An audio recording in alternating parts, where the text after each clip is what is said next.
Hello and welcome out to coverage here at GP Dallas Fort Worth. I'm Marshall Sutcliffe in the booth with the Hall of Famer and currently number 9 in the world.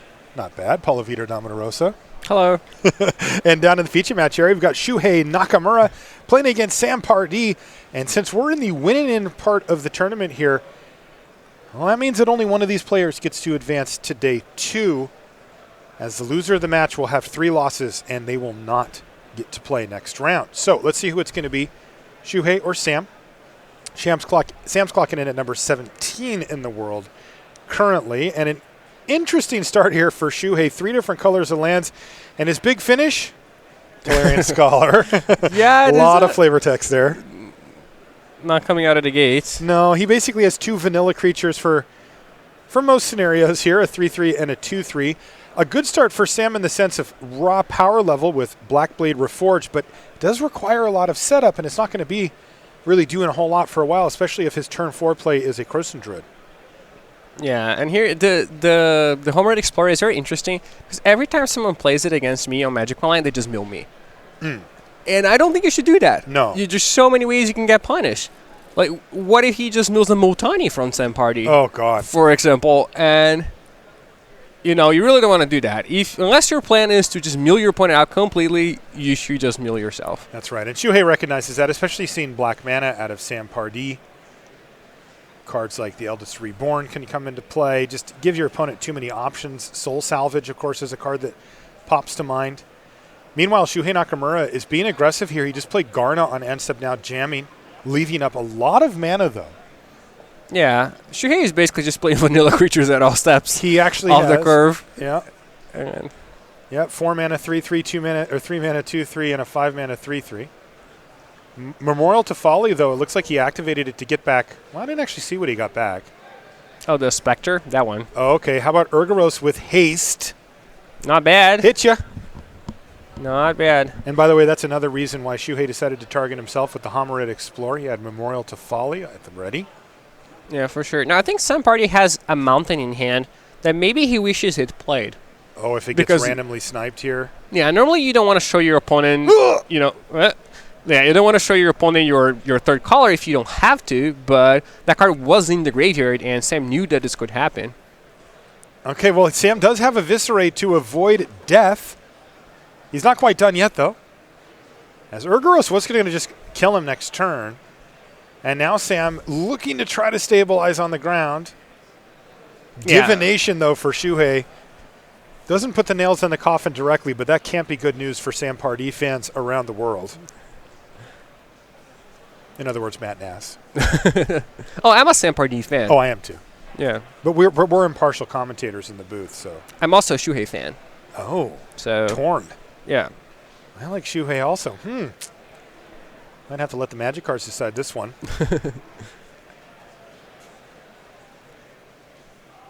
So Shuhei is considering just playing his 3/2 and attacking?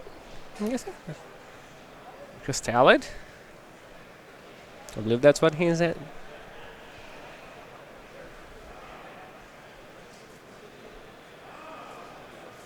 If he does have a Spurble and Talad, I can't imagine he won't attack.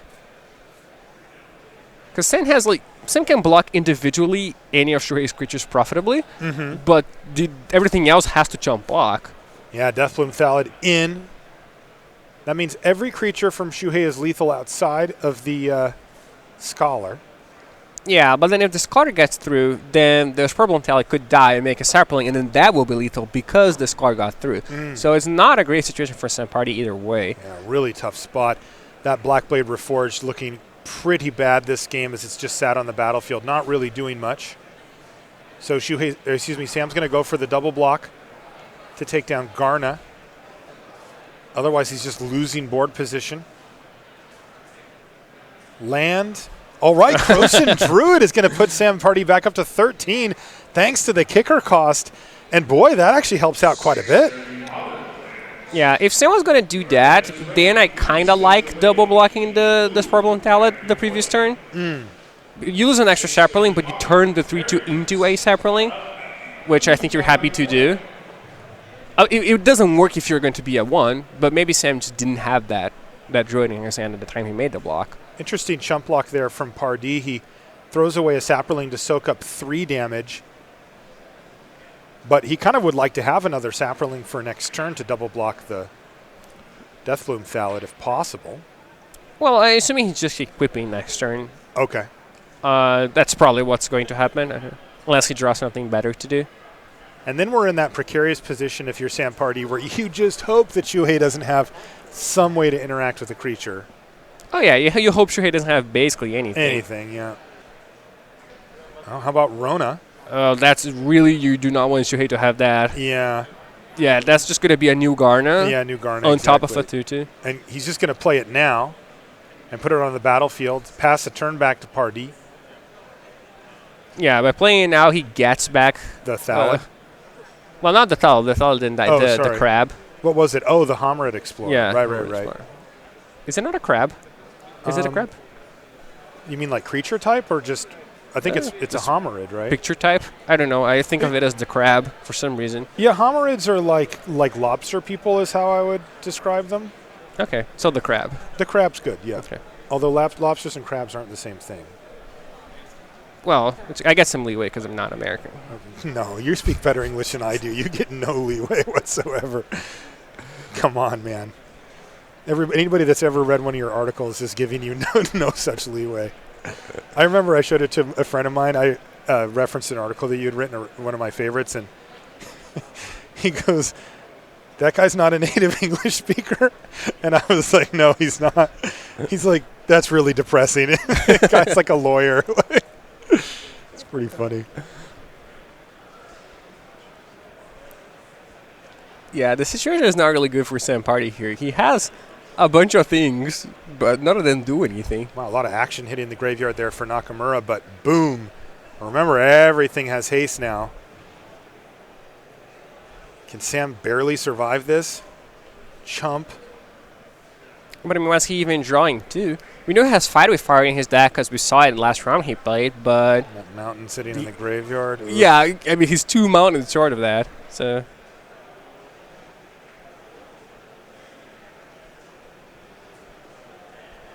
Shuhei reminds him, no, that one's actually surviving. Wow, Helm of the Host on the follow-up. Never stops for Shuhei. That was a red card for Sam, but yeah, too late. Doesn't have the action, and that means that Shuhei Nakamura is going to take down game number 1. He put the pedal to the metal, and he did not let up. Yeah, interesting. Now, are we going to see Shuhei change his deck? Because last time he played, he changed it. He changed it to blue-green. Mm-hmm. But doesn't look like he's doing that. Maybe he's just going to be sneaky about it, and we're like, oh, I need a sideboard, and then, No, it doesn't look like he is. Oh. Or maybe, he thought he lost the first game the last time. Then maybe he thought, well, my deck is badly positioned against what my opponent is doing. I have to change something. But now he won the first game. He saw a decent amount of Sam Party's deck. Maybe he thinks his Grixis deck is better than his blue-green deck for this particular situation. Party's shifting some amount of cards around on his side for what it's worth. Yeah, what I like doing, even if I'm not sideboarding anything, I change a couple cards. Do you? Yeah, like I have a forest in my sideboard, so I'll take out a forest and bring in a forest. I see. Because I don't want my opponent to know that every single card they saw game 1 is going to be there again. So, maybe I played a card like an enchantment removal spell that they don't know if I'm keeping that in my deck or not. Sure. And, if I don't do that, then they just know that I'm not going to have a card like a plummet type of card. Yep. That just is very specific. It's never a main deck card, but a good sideboard card. So I want them to keep guessing that I at least could be bringing a card like that. Do you ever do it really fast? Just like you knew you were going to bring it in. It's just like the first card. You know what I mean? Oh. Because I see sometimes people will sideboard and you'll see them pull out a few cards and then kind of put their hand on their temple and they'll look at them. Then they'll pick up their deck, shuffle through. And you can tell that they're making some type of either big decision about do I want to go for this splash or this card I wasn't going to play, or maybe something more marginal changing around some power and toughnesses or something like that. But when I see them grab their deck box, pull a card out, set it down, grab a card, pull it out, I'm like, okay, you've got a very narrow, really more expected type card. Oh, what I think is, you misbuilt your deck. Oh, yeah, sure. And you figure out during the tournament, so you were going to do this point. No matter what. That's a good point. That happens all the time. You know what happens to me most of the time? What's that? I go through my sideboard, I'm like, yes, I have those 4 cards I want to bring in, they're great. So I just pull that on the table, and I have to go through my deck. I'm like, oh, I don't know what to take out. And then I end up only boarding in one of the 4 cards, because I have nothing to take out. I always do that, too. Oh, it's so funny. There is a reason you chose those cards for your main deck, right? It can be hard to fit in the rest.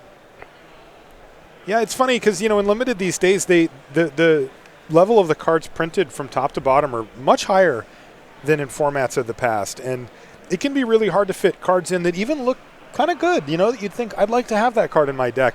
A lot of cards, a lot of the cantrips like Opt, often don't make the cut, even though when you read Opt, you think, sure, like digs me a little deeper, maybe lets me hit a land drop.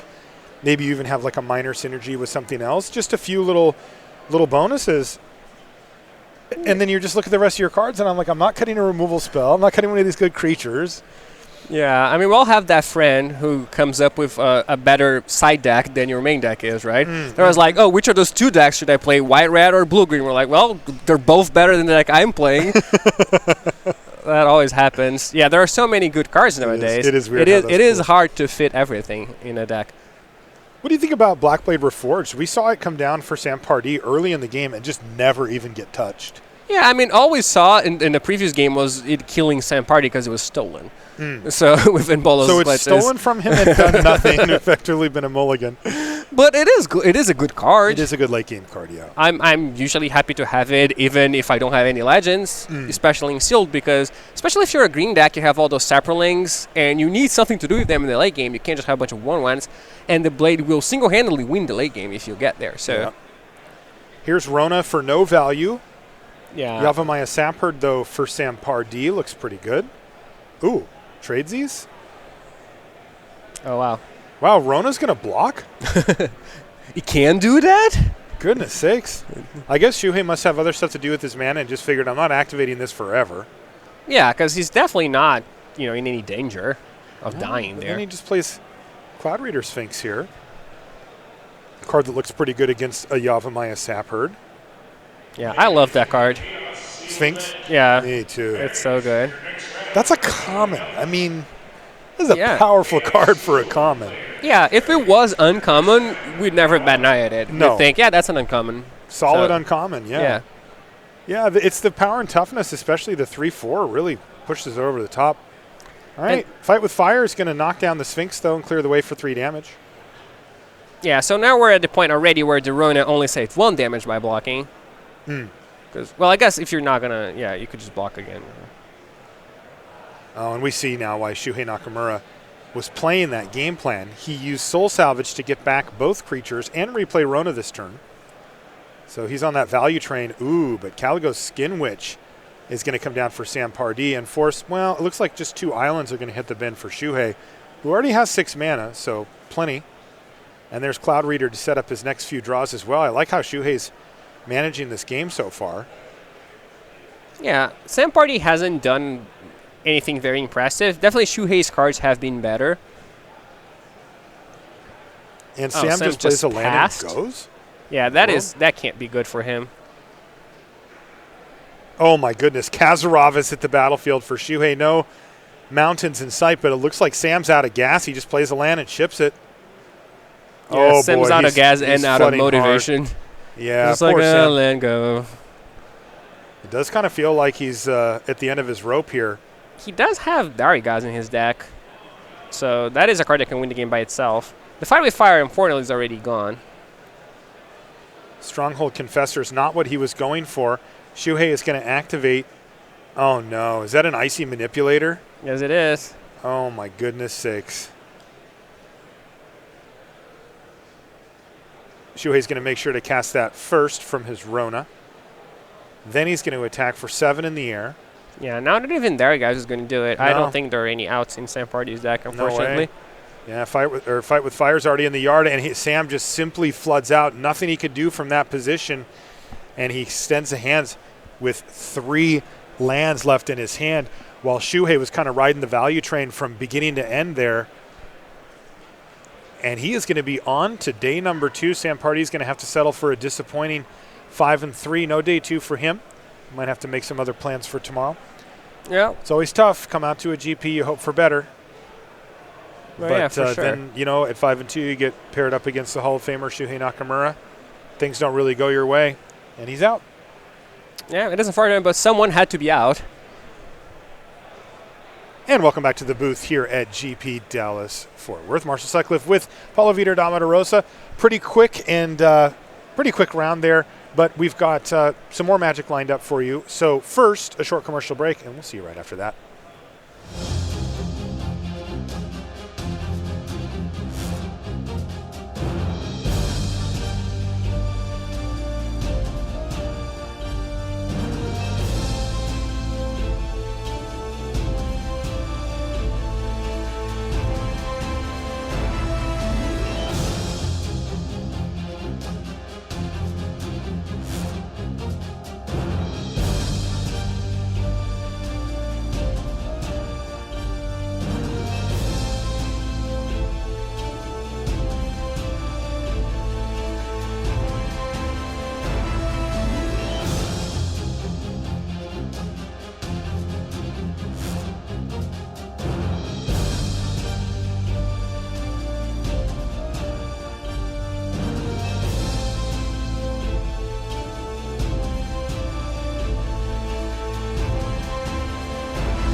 Hello there. Welcome back to the booth here at GP Dallas Fort Worth. I'm Marshall Sutcliffe. That's Paulo Vitor Damarosa. Thanks so much for coming along for coverage of Dominaria Limited with us. We've had some exciting moments. We are in the winning-in portion, meaning that our players are 5-2, the ones that we're watching in the round this time, and the loser Not going to make day 2. Winner gets to move on. And I will remind you once again that in extra turns, this is the segment that's going to come after winning in here, we have an extra round. We normally only show and have 8 rounds on day 1 of a GP these days. But we're actually playing one more round with these sealed decks before we come back tomorrow for booster draft, which we know you're excited for. We are too, don't worry. But anyway, in order to play that last round, that's kind of more like the kind of unofficial start of day 2 rather than the last round of day 1, because if you don't make it with an X and 2 or better record, that's it. You don't get to play, and that's what we're watching here. So we got Time Walk Magic lined up for you now. Let's head on down and see what we've got. Looks like we've got Siggy, Mike Sigrist, playing against Colleen Nelson on the other side of the battlefield here. And again, both players sitting at 5 and 2. Let's see who can make it into day 2. Is it going to be Sigrist sitting at number 21 in the world, or Colleen Nelson looking to knock off Siggy? He's got a Llanowar Elves to kick things off and a turn 2 Deathbloom Thal. Good start for Sigrist. Yeah, definitely a good start. And it seems like Colleen is just going to cast a Growth. Oh, also has the packages. Yeah, it's a linear choices. Oh, Colleen's got the nice one here too, though. Skittering Surveyor quickly rose the ranks to one of my favorite cards in the format. Oh yeah, for sure. There's just so many reasons that you'd play it that it's very hard to cut it from any deck, even if it's just 2 colors. That's right.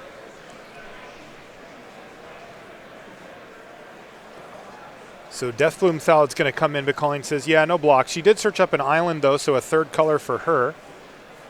No play here from Sigrist thus far. It's got to be good news for Colleen.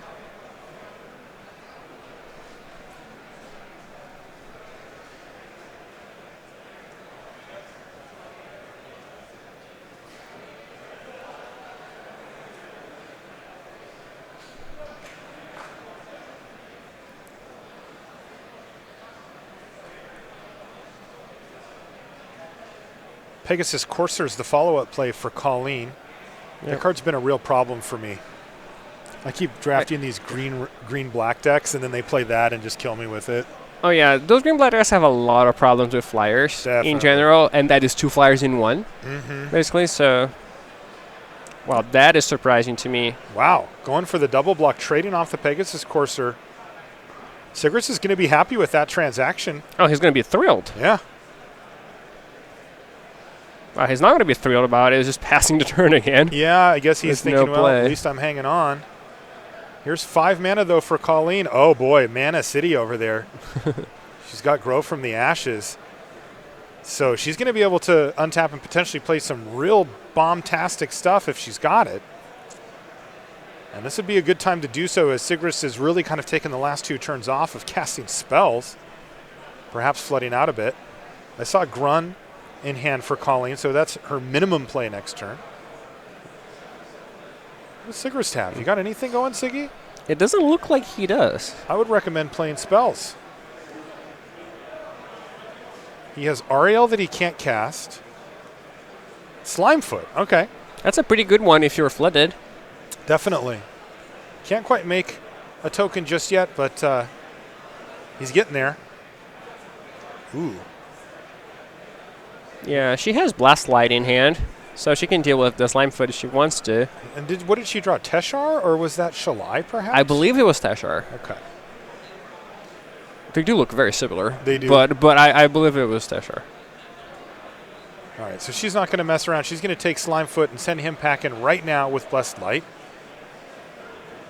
That does mean, though, that she doesn't have any other attacks, but with a life total of 17 and she's got a stable board state, she can feel pretty good about taking her time and just making sure that Mike doesn't get a lot of value. Yeah, she doesn't know that Mike only has lands in hand. We do, but yeah, she has a Broken Bond, I believe, which is historically not the best card against the green-black decks. Like, of all the decks in the format, I think they have the fewest targets. They're still going to have something. They have, like, Icy Manipulator, Helm of the Road, Host, you know, just those powerful cards, but there are also draws that they have that don't have any artifacts or enchantments whatsoever. That's right. So, yeah, both players are kind of super flooded in that spot. It does seem to be. All right, there's Teshar.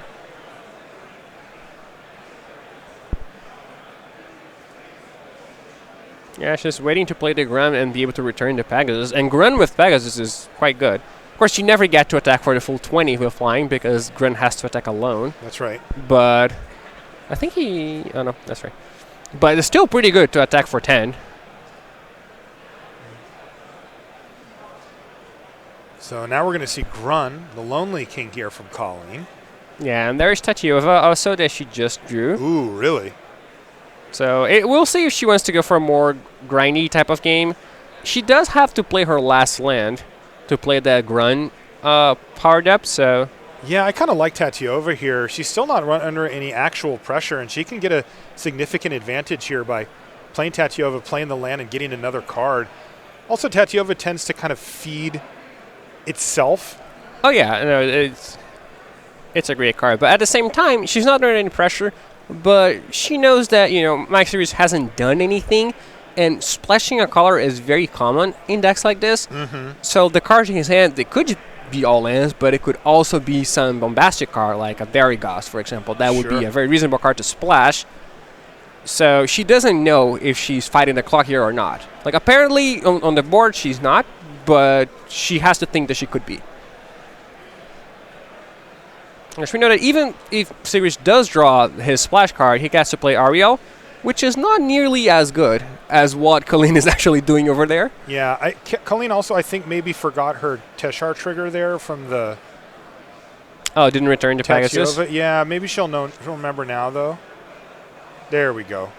She didn't actually have a second target, so the only thing she misses out on is the attack with the Pegasus this turn. No, and Tachiova. Yeah, that's what I mean, the one big hit. So it is, I mean, that's a misstep, but at least she has it now with Big Grun. Oh, yeah, she's still in a fantastic position. And she even has Seal Away in hand.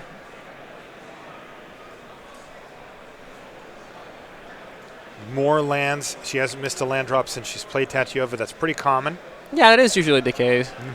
Ooh. Wow, that's spicy one. Jeez, she needs more stuff in her graveyard.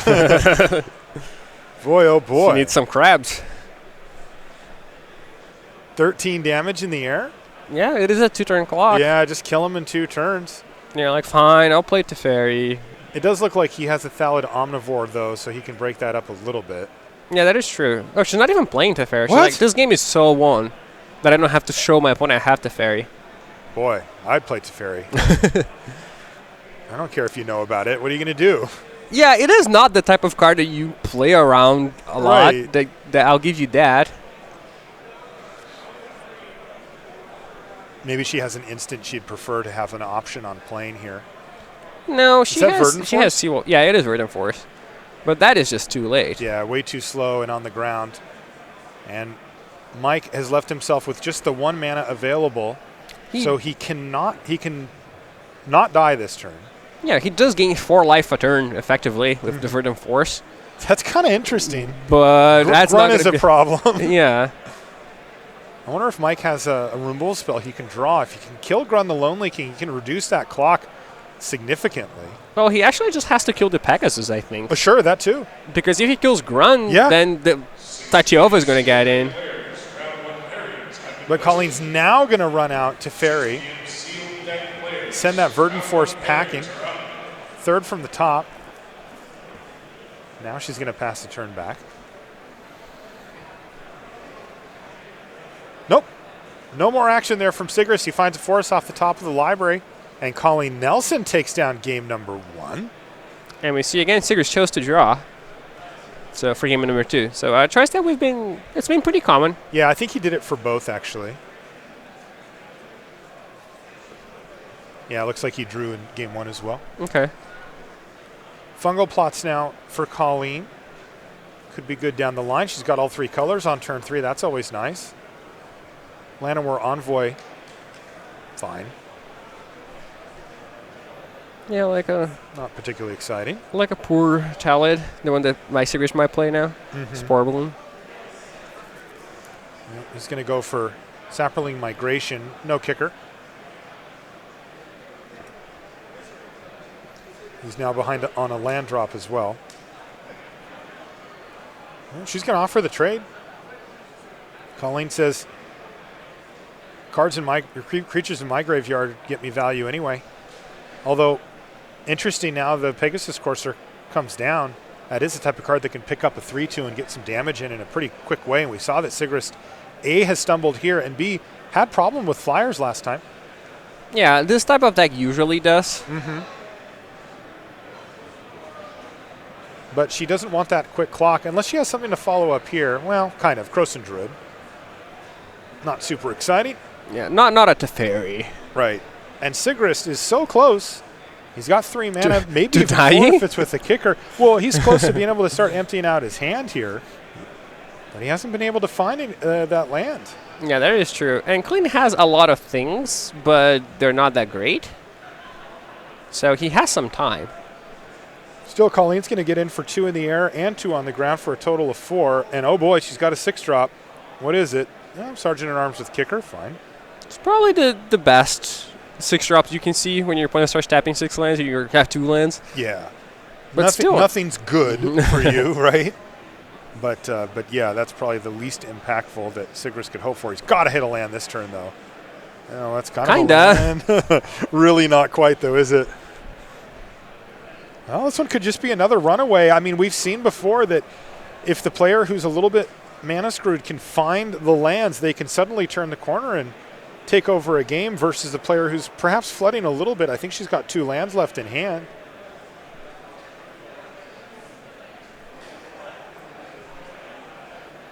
Yeah, it is really about stabilizing this board, which is not going to be easy. Yeah, but very wide here. 6 creatures. You know, at the same time, she's not dealing a ton of damage. She's dealing a pretty decent chunk of damage, actually. Yeah, 7 damage even with the block here. Mike's at 15, so that's a big chunk of his life total. Yeah, he has to play something like Spore Swarm to stabilize and then get rid of the Pegasus. Oof. So you can't win if that Pegasus stays in play for like 2 more turns. Yeah, Pegasus is doing serious work. Sigrist, of course, very reluctant to block with his Llanowar Elves. This is the first time he gets to untap with some mana. Ooh, there's number 5, though. Island? It's an island. Okay, I did not expect that. Because we saw Blackwing and we saw Aerial in his hand, right?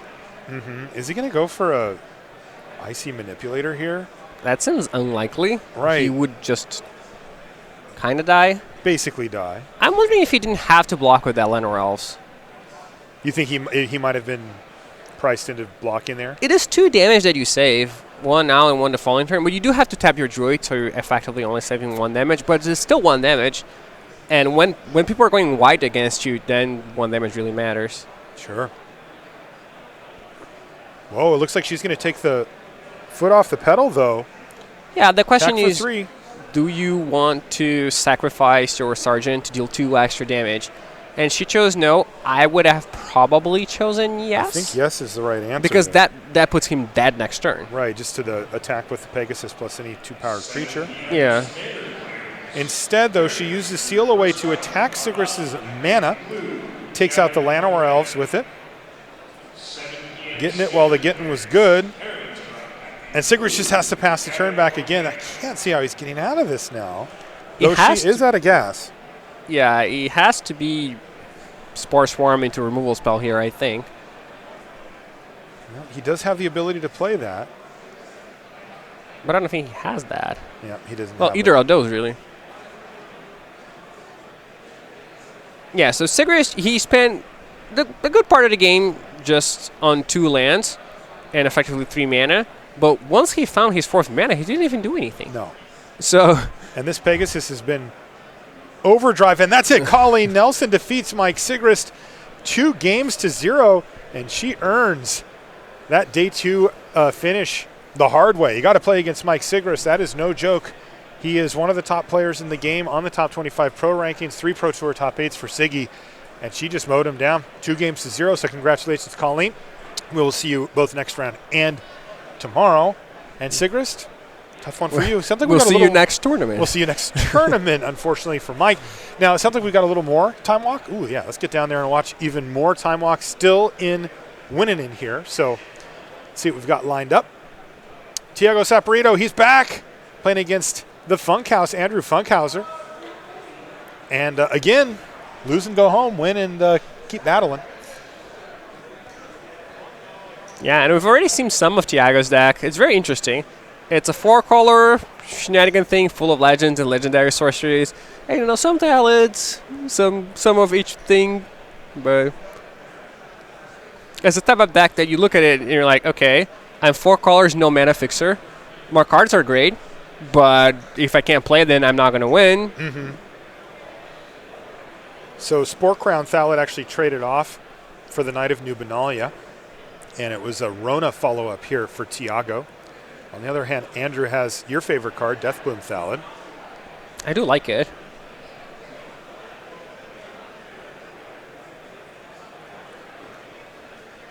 Dark Bargain main face here for Andrew. Oh, wow. Perhaps respecting the possibility of a counterspell, syncopate, something like that. He's already played his land for the turn, so it's not that. Pardic Wanderer is going to hit the bin. Yeah, in spots like this, I tend to just wait. Because I don't believe it would get... Well, there you go. You know what they say? Best mana fixing in Magic is luck. Oh, my goodness, Tiago. He's got 4 out of 5 of just domain here. What's going on? Boy. And the top pros are dropping, too. We've... Just in this round, we've seen him. We saw Sam Pardee take an exit and Mike Sigrist. Oh, yeah. Perhaps Thiago Saporito here if he can't finish off as well. Now, Funkhauser, he plays a lot of GPs. But still. Do you think we're going to see Plains from Tiago next? That would be great. I would love it.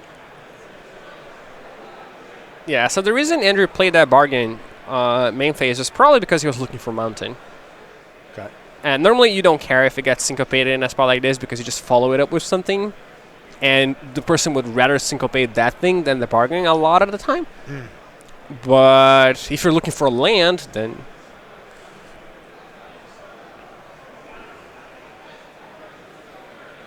Well, Tiago isn't doing anything. Right. He's got all the mana in the world and all the colors, but he's just... Now it's going to be Saproling Migration to make 4 1/1s. End step Garna for Funkhauser. Not interested in value. He just wants to get in with it. Maybe perhaps make some hasty creatures here. Yeah, it's like you mentioned with Garna, sometimes you pass into an empty board and suddenly you're facing 10 powerful for attackers. Not the case here. But really, you're ordering the Saprolings? It's really important. Oh, man. Safarito just quad blocks Garna. But look at this value here from Andrew Funkhauser. He's going to get back Pardic Wanderer, but also Garna. Oh, Pardic Wanderer is completely fine. Yeah. It's going to be a 5/5 trample haste next turn. Versus a 1/1, apparently. And there's Garna hitting the battlefield once again. Yeah, I know Tiago has 2 legendary sorceries in his deck. So those could just be the cards he has in hand.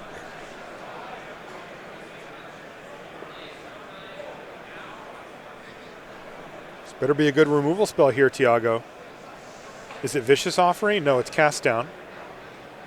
So Pardic Wanderer is going to die. Tiago's going to take 3, but his life total is dwindling quickly. And Funkhauser looks like he is in prime command here. He needs a dragon now.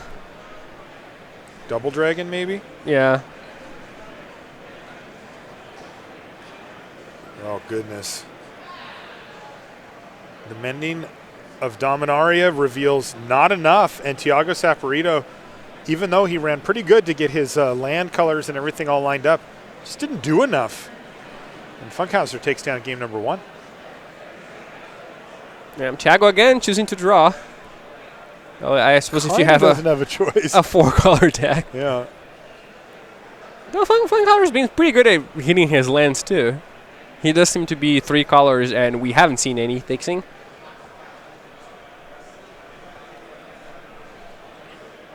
Pegasus Courser is going to chip in for a damage.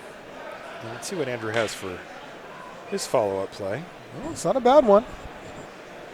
Forebear's Blade. Hey, there's Varix. Yeah, there's the double dragon. Double dragon in single-player mode here. But it does block, although now it doesn't look so great thanks to that Forebear's Blade.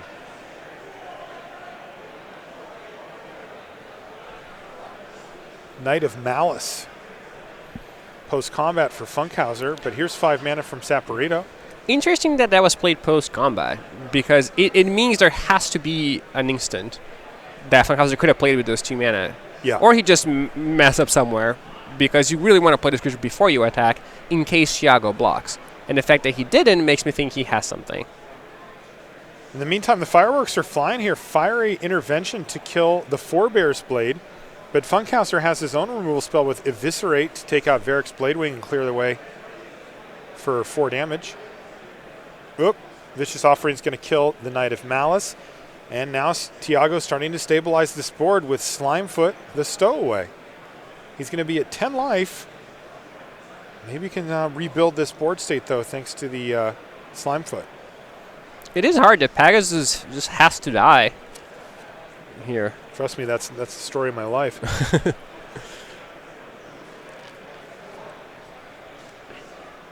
Ooh, the Compass. Oh, no. What do you think of the Compass, Marshall? I hate it. I think it's terrible. I'm surprised to see it, honestly, from Saporito here. Maybe it's just a necessary evil in his deck. But he is also playing a Mammoth Spider, which will hold back the assault from Funkhauser if it's able to survive. Double Pegasus now.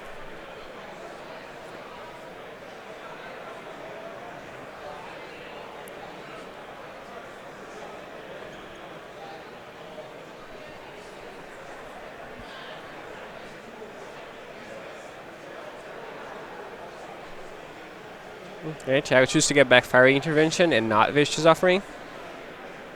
So he just wants to make sure he can deal with potential artifacts. Okay.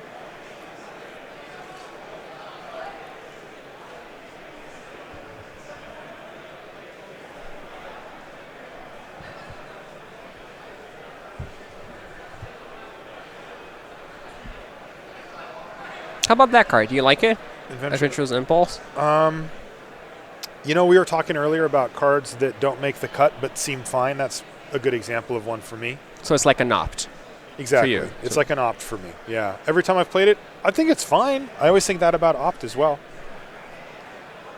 But I just have a hard time replacing a real, air quotes, real spell with that in formats like this. Yeah. Even though I don't mind the effect at all. You know, I think the effect's probably pretty good. Like, you almost never miss in limited. Yeah, so you're saying like impossible. If the limit was like if you had to play 45 cards instead of 40, then you'd be very happy putting your opts and your adventures impulses. But, you know, with 22, 23 spells, it's just that I have a hard time having that be one of them.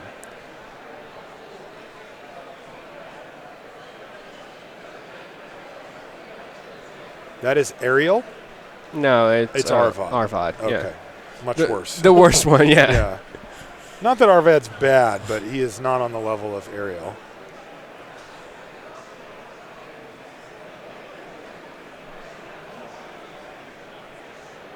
We knew about that Fiery Intervention, and now Arvad does too.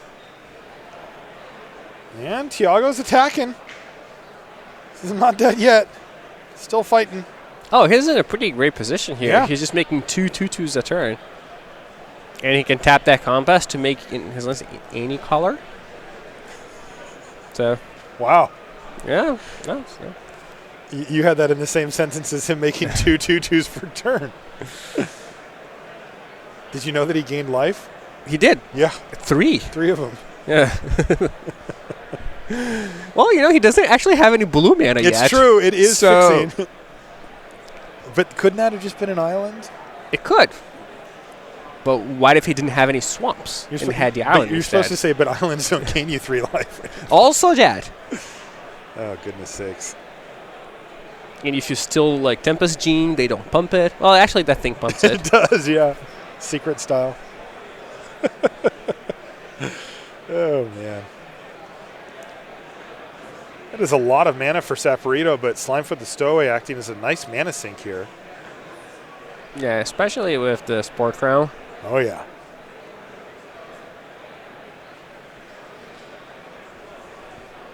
Yeah, Andrew could consider an attack with everything. The spider can only block one creature. He gains 3 life off the Arvad. But if he has nothing else, I believe he just dies. So Tiago is representing a lot. Yeah, something 18 I believe power. 19 damage? Yeah, 18 or 19, yeah. So definitely can't attack with everything.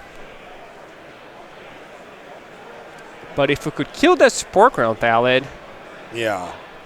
That would knock a lot of that power then he off just the wouldn't board. be dead. Yeah. Then he would just...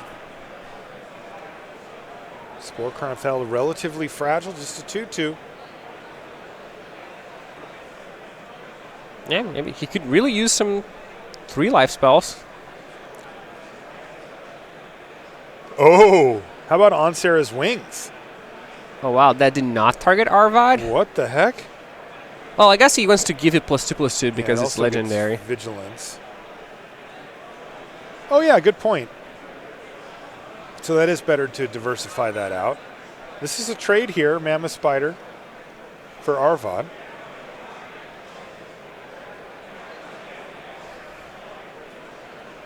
Yeah, and Andrew's going to gain a ton of life from that. Yeah. He's going to gain gonna 7 there, go yeah, to he's gonna go 15. Why is he at 12? They probably missed that Arvad had lifelink. Yeah, that would make sense. It does have a random assortment of abilities. It does, it does.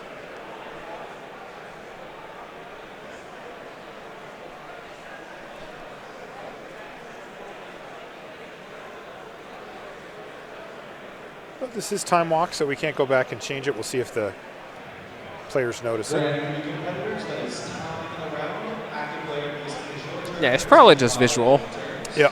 I imagine. Oh wow, Tag is attacking with a lot of things. There has to be a trick somewhere in there. Oh, Yeah. can't block like that. Why do you say this? Well, this problem tile is a 4/3, and the Pegasus is a 2/4, right? Mm-hmm. That's So correct. that seems like I don't think he's blocking. I think he's just okay. He has there's not lighting up blocks just yet. Yeah. You could put the Knight on the Spore Crown Thallid. That does what he wants. Well, the Spore Crown didn't attack. Excuse me, the Deathbloom Thallid is what I meant. Yeah, he could do that. That's a pretty healthy exchange. Yeah, now Andrew is in a pretty good spot because the Spider is dead, which means that the Pegasus and the 3-power creature can attack every turn. And he has 2 of them. In fact, he just has lethal if Tiago has nothing. So if he doesn't kill any of the Saprolinks, he just wins next turn. Which is what he's going for. He did not block with his first striker. Though the first striker can pretty safely block the Deathblown Talent because that doesn't drain. Right.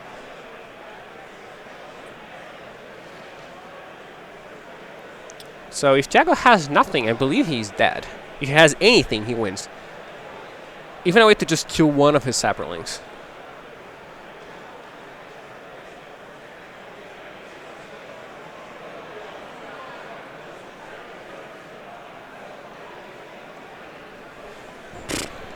Yep. That's going to do it. He didn't have anything. They didn't. Yeah. Well, he had plenty of things. They Yeah. just didn't fly. Yeah, nothing with flying. I mean, look at that board state that Tiago put together down there on the ground. It was pretty impressive. He had the factory rolling with multiple 2/2s spitting out